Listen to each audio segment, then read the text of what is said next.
En manchette aujourd'hui, report de la vaccination obligatoire pour le personnel de la santé. C'est remis au 15 novembre.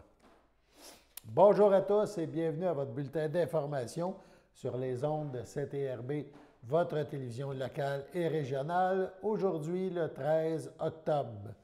Tout d'abord, on parle de ce report de la vaccination obligatoire pour le personnel de la santé. Plus tôt aujourd'hui, Christian Dubé, le ministre de la Santé et des Services sociaux, a annoncé le report au 15 novembre de cette vaccination obligatoire pour le personnel de la santé. On écoute cette annonce du ministre. Et comme ministre de la Santé, avec mon équipe, j'ai la responsabilité de protéger le réseau de la santé de tous les Québécois, mais aussi de protéger notre réseau. Et là, le risque en ce moment il est très élevé. Et ça serait irresponsable de jouer au dé avec la santé des Québécois. Alors, j'ai donc décidé de reporter l'échéancier de 30 jours, soit au 15 novembre. D'ici là, j'espère que l'interdiction de pratique des ordres de professionnels qu'on a reçus récemment va faire réfléchir les non-vaccinés. On met énormément d'efforts aussi pour recruter plus d'infirmières puis d'autres professionnels pour stabiliser notre réseau. On va aussi exiger que les travailleurs qui sont non vaccinés du réseau public soient testés au minimum 3 fois par semaine à compter de lundi, autant au public qu'au privé. Et nous avons aussi pris la décision qu'on ne versera pas les primes COVID, les 4 et 8 et la prime de 15 000 aux travailleurs non vaccinés. Ils toucheront leur prime seulement s'ils se font doublement vacciner au cours des 30 prochains jours. Tous les travailleurs nouvellement recrutés dans notre réseau à compter des prochains jours devront aussi être adéquatement vaccinés. Et on va demander la même chose pour le secteur privé.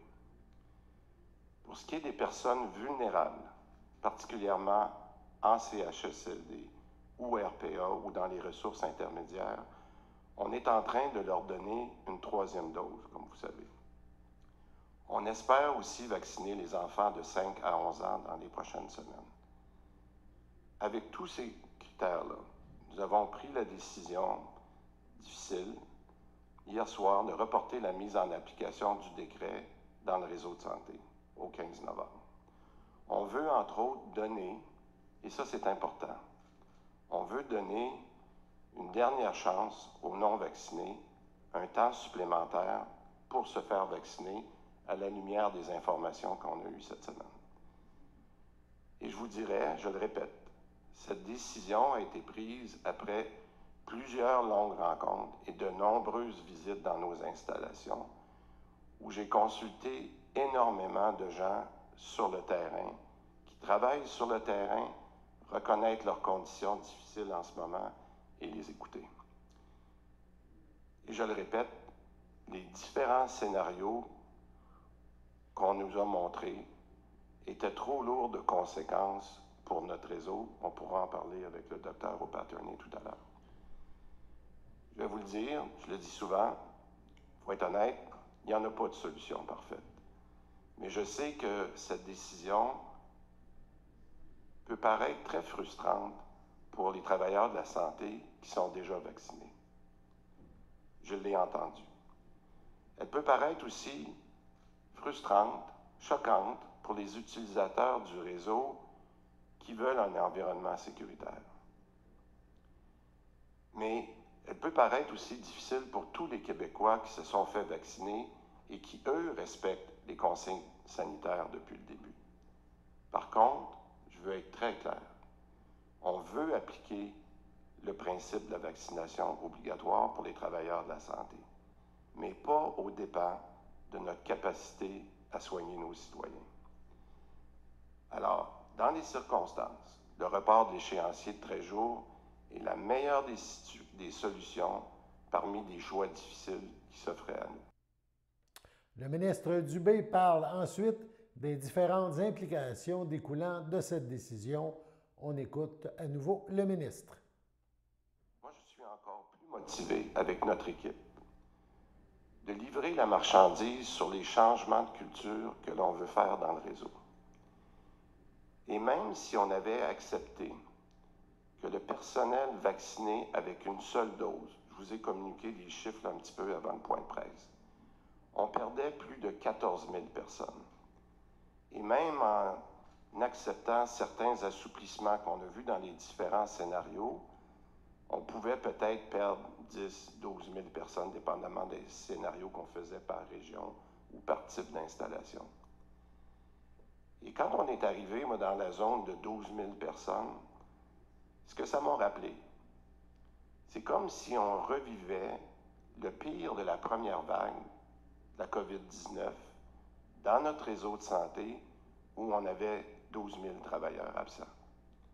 Et imaginez-vous qu'on a un réseau qui est beaucoup plus fragile qu'il y a 19 mois. Alors, force de constater que pour nos gestionnaires, avec le départ d'autant de vaccinés à court terme, de non-vaccinés à court terme, ils auraient eu beaucoup de pression d'utiliser les méthodes de gestion dont on veut se départir, que ce soit le temps supplémentaire obligatoire, le fameux arrêté 007 pour forcer des déploiements. Et c'est ça que j'ai entendu dans les derniers jours de nos discussions avec eux. Mais je veux absolument qu'on arrête d'utiliser ces méthodes-là. Pour moi, c'est hors de question. Donc, on a pris un engagement auprès des travailleurs. On entend le respecter. On veut un nouveau modèle de gestion et un changement de culture dans le réseau. Puis, comme gestionnaire, je me dois présentement d'additionner du personnel dans notre réseau qui est à bout de souffle, pas d'en soustraire. Et surtout, pas à court terme. Alors, je le fais en pensant au personnel qui est en place, mais j'insiste, je le fais en pensant aux citoyens qui sont vulnérables. Quelques autres points. Le report de l'échéancier au 15 novembre, pour moi, est encore plus justifié, comme je l'ai mentionné, parce que nous venons juste d'obtenir dans les derniers jours l'appui de plusieurs ordres professionnels des travailleurs de la santé sur l'importance de la vaccination obligatoire. On le voit dans nos statistiques quotidiennes, on continue de vacciner encore, ça peut paraître surprenant, de vacciner des milliers de Québécois et des centaines de travailleurs de la santé avec une première dose encore tous les jours. Si on continue, juste vous donner un exemple, si on continue de vacciner au rythme des 50 derniers jours, soit depuis l'annonce de la commission parlementaire, au même rythme que les 50 derniers jours, ce serait plus de 7 000 travailleurs de la santé qui pourraient être vaccinés dans les 30 prochains jours.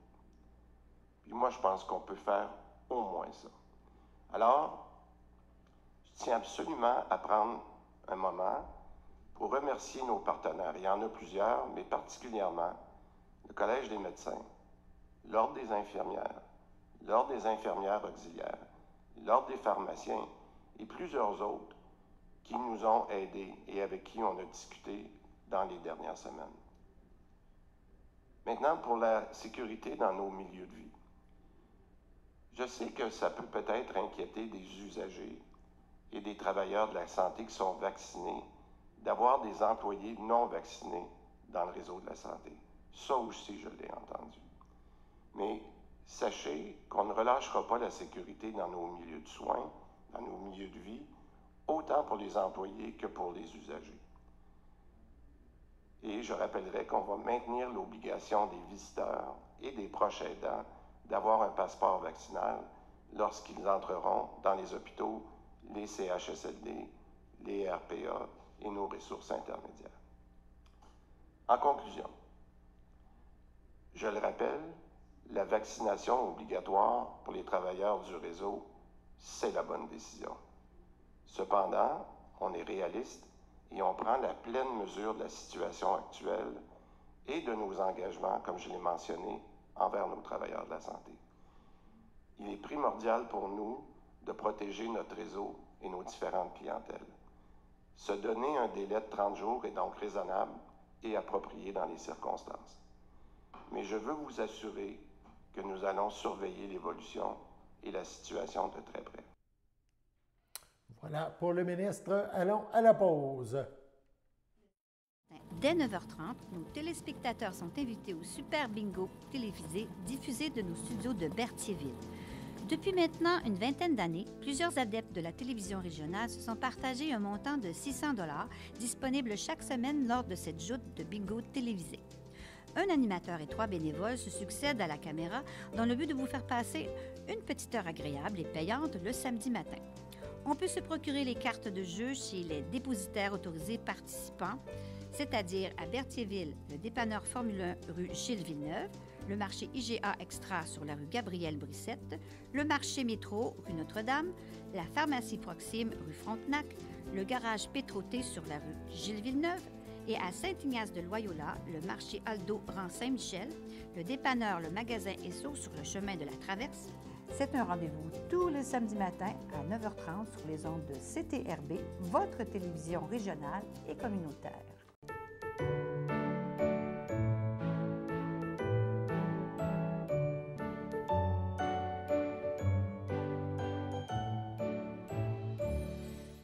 Les anniversaires en ce 13 octobre. La FADOC de l'île du Pas souhaite bonne fête à Lucie Joyal, à France Manègre et à Sylvie Joyal. L'Association des personnes handicapées du secteur Berthier souhaite bonne fête à Daniel Stricduc et le Centre d'action bénévole d'Autrey souhaite un heureux anniversaire à Eugène Larose. C'est votre anniversaire aujourd'hui, 13 octobre. CTRB et toute l'équipe vous souhaite bonne fête. On poursuit maintenant, deuxième partie du bulletin. Hier, nous vous mentionnons que le 30e Gala des Grands Prix Desjardins de la culture de Lanaudière avait lieu vendredi dernier, le 8 octobre. Pour l'occasion, un hommage à Manoine a été fait. Voici un extrait de ce gala. Ottawa, bienvenue à vous et aux vôtres à notre 30e édition des Galas des Grands Prix Desjardins de la culture. Après une année des plus éprouvantes et toutes celles qui l'ont précédée, auxquelles s'ajoutent les embûches qui persistent, je veux, au nom de Culture Lanaudière, vous inviter ici ce soir à créer un pont culturel. Ce pont que je veux fleuri, accueillant et bienveillant nous donnera à tous de grands avantages. À Culture Lanaudière, nous croyons sincèrement que nous avons beaucoup à apprendre de votre culture qui respecte ses aînés, qui s'harmonise à la nature et qui adhère à la transmission de sa langue et à la protection de son patrimoine. La culture atikamekw est riche, à titre d'exemple éloquent. Lors du 100e anniversaire de votre communauté en 2006, il y a eu plus de 200 activités traditionnelles tenues au cours des 6 saisons atikamekw. Nous pouvons donc imaginer l'union de tout ce talent artistique, incluant la culture autochtone, hors réserve, avec celle de nos artistes et organismes culturels lanaudois. En incluant le Centre d'amitié autochtone de Lanaudière, nous parviendrons à une fierté lanaudoise riche de ses différences. Je profite d'ailleurs à ce moment-ci pour saluer la présidente du Centre d'amitié autochtone de Lanaudière, Mme Thérèse Kétiche.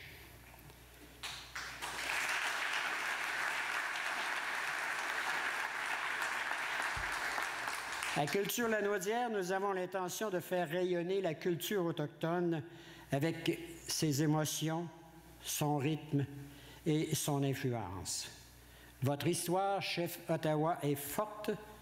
Vous avez été parmi les premiers à fouler notre région, à la respecter et à l'aimer. Nous tenons à ce que ce pont fleuri puisse être dynamique dans les deux directions, qu'il provoque des échanges fructueux pour vous permettre d'aborder ensemble les enjeux trop souvent cachés, pour qu'ensemble nous puissions en arriver à faire rejaillir toute la culture qui vit en sol lanaudois.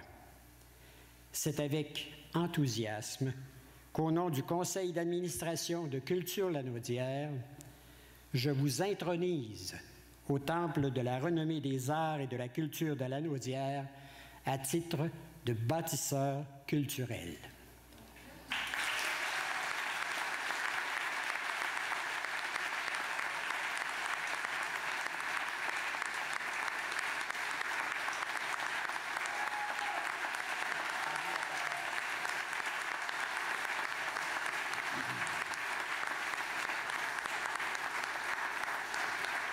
Merci.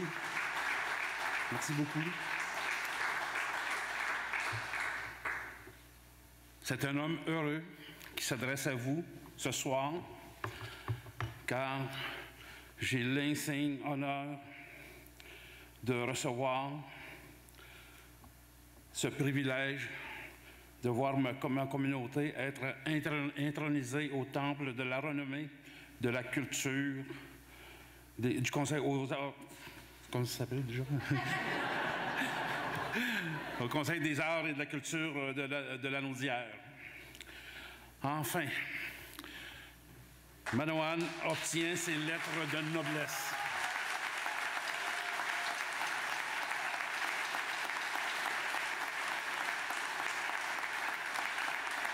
Vous savez, l'histoire du Québec et l'histoire de la culture a été écrite sans nous.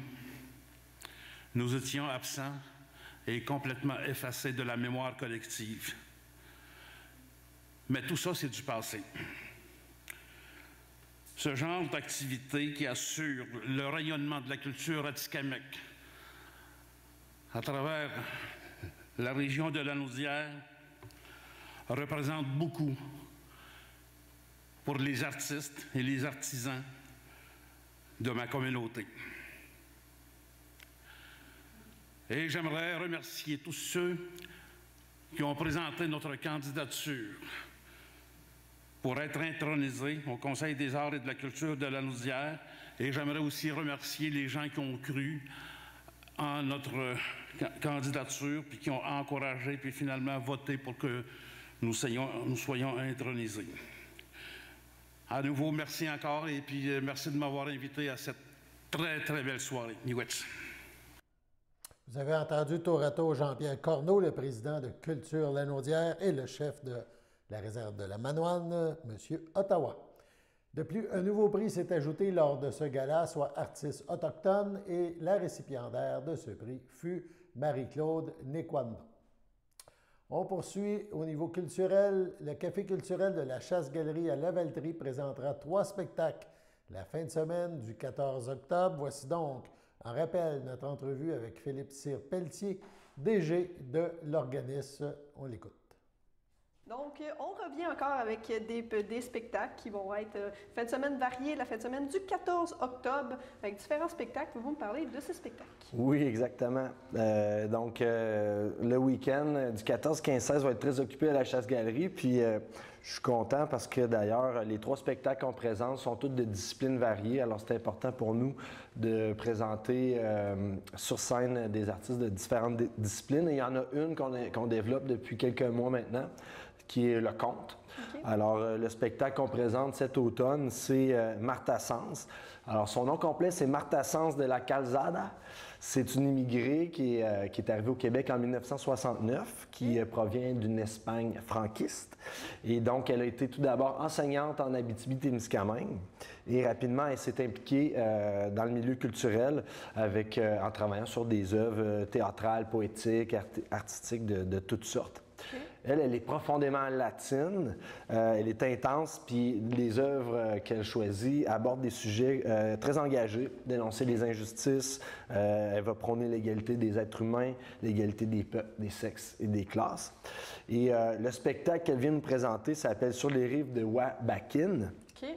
C'est l'histoire, en 1914, de Victoria et de ses enfants qui arrivent à La Sarre et qui arrivent, la maison n'est pas prête pour les accueillir, alors ils habitent dans un wagon sur un sideline et ils sont pris en charge par Marie et ses enfants qui sont des Anishinabés.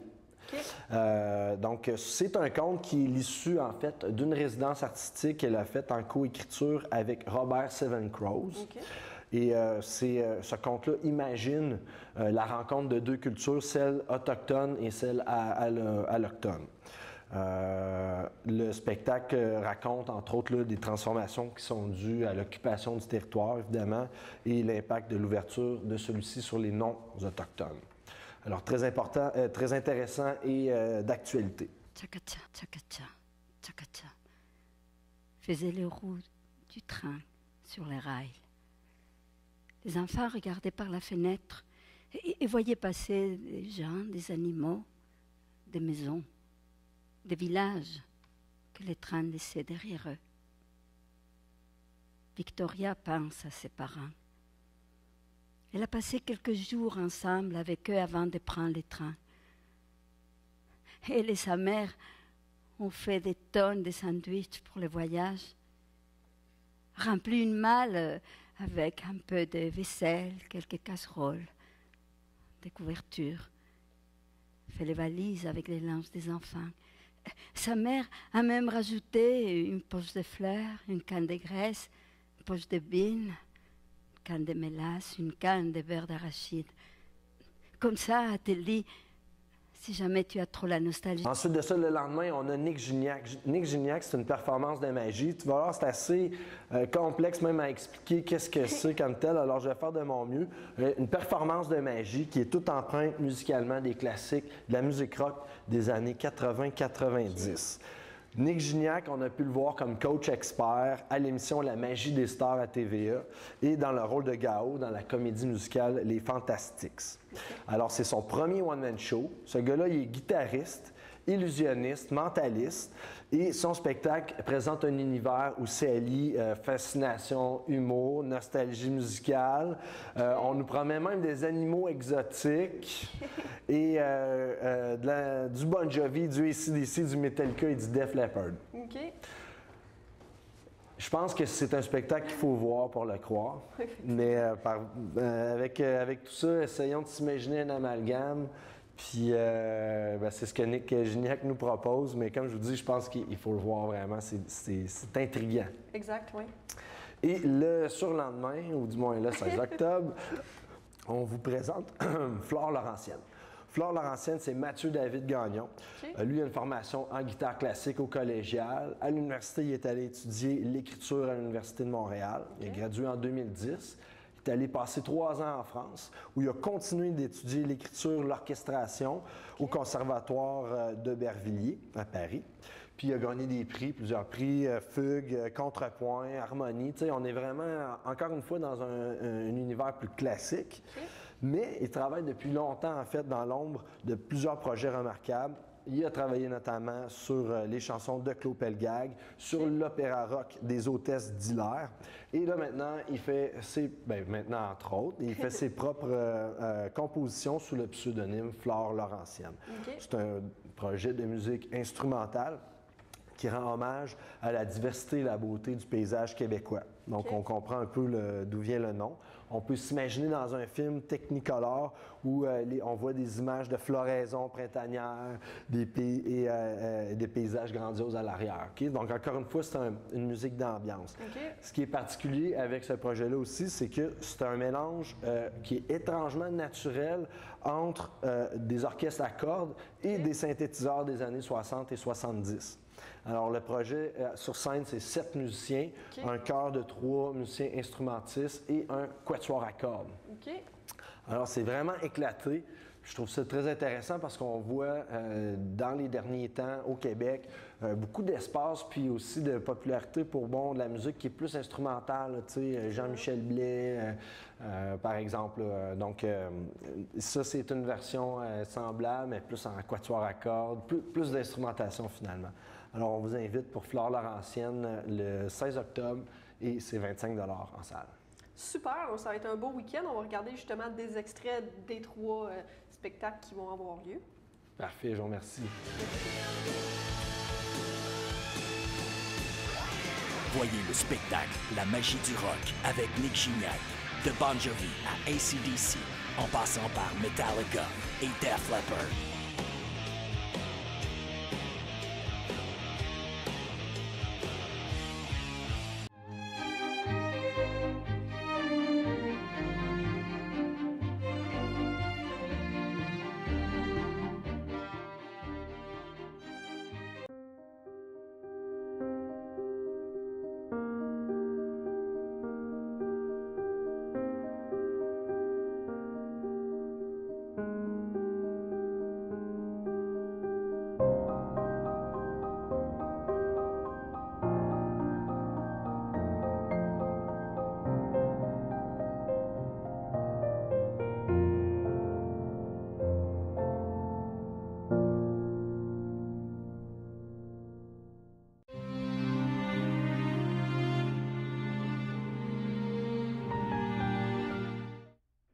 son domicile, le 9 octobre dernier, à l'âge de 46 ans, est décédé Martin Deschênes, fils de Francine Deschênes et fils de Marcel Deschênes. Demeurant à Saint-Cuthbert, il laisse dans le deuil, outre ses parents, son ami de cœur, Vicky Bérard, ses frères et sa sœur, Éric Deschênes, Caroline Rousseau, Patrick Deschênes, Julie Poirier, Nancy Deschênes, Patrick Garceau, ses neveux Philippe et Julien Deschênes, Maxime Sylvestre et Théo Beaufort, ainsi que plusieurs oncles, tantes, cousins, cousines, autres parents et amis.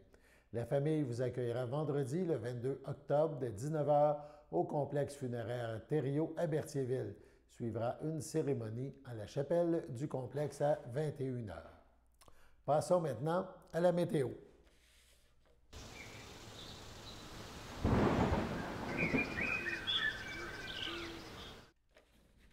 OK, météo, mercredi, ce soir, nuageux avec averse, 17 degrés, c'est quand même passablement chaud pour le temps de l'année. Cette nuit, on parle de 15 degrés, nuageux avec averse aussi. Jeudi matin, banc de brouillard comme ce matin, 15 degrés, donc le mercure est très confortable.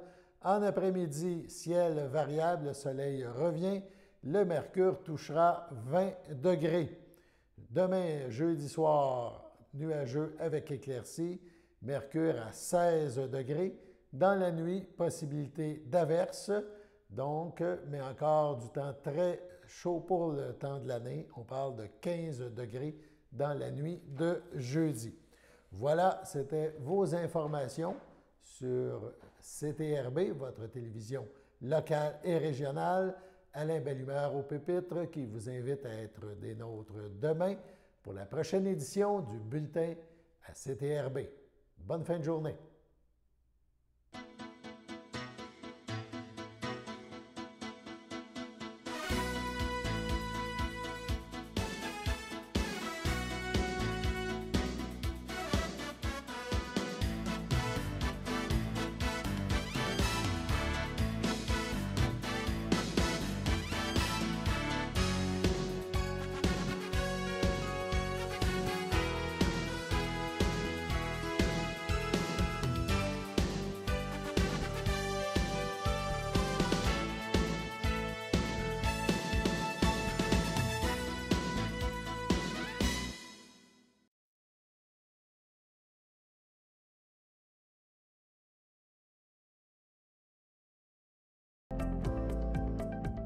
Les télévisions communautaires autonomes du Québec, ce sont les télévisions les plus importantes parce qu'elles sont proches de la communauté.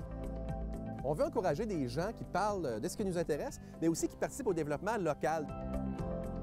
Mais c'est fini le temps là, où on allait lire une affaire qui a été écrite avant hier au bout du monde. Non! Tu veux savoir ce qui se passe chez vous? Bien, ma télé préférée, c'est la télé autonome communautaire. C'est ici que ça se passe.